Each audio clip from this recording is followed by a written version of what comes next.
first time Emma heard his voice through the crackling line, she laughed at the absurdity of it, falling for someone she'd never actually touched.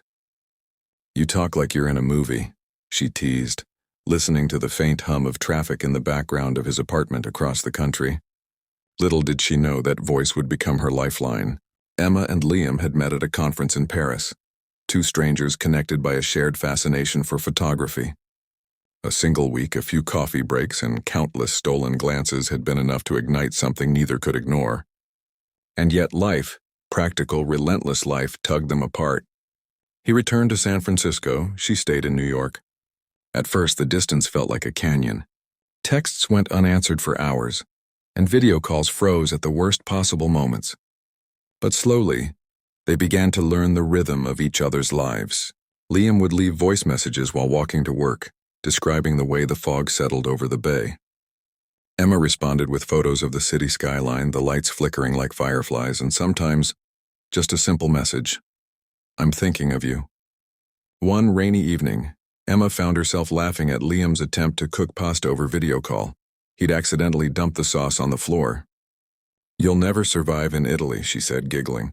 And in that shared laughter, the distance melted away. They learned that love wasn't just about proximity. It was about presence. Weeks turned into months. They mailed each other small parcels: books, pressed flowers, handwritten letters tucked between pages. When life got hard, they found comfort in routine.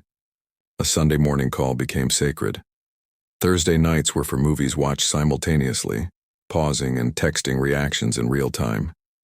Each interaction, no matter how small, became a brushstroke in the painting of their love. Then came the day Emma surprised Liam at the airport, carrying a single red rose. She had memorized his schedule, tracked his flights, and felt her heart pound like a drum as she stepped off the cab. When he saw her standing there in the chaos of arrivals, his mouth fell open. You came?" he stammered.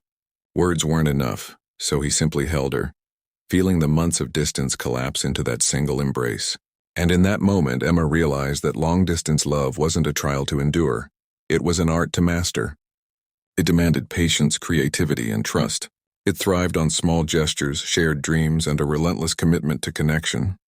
They had learned to love across miles, across time zones, across uncertainty, and when at last they were together, it wasn't just relief, it was a triumph, a testament to the power of love that refuses to be limited by geography.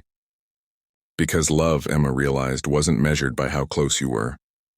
It was measured by how deeply you cared, how consistently you showed up, and how bravely you kept the flame alive, even from thousands of miles away. And that, she thought, smiling at Liam, holding his hand as the city lights danced around them, was the true art of long-distance love.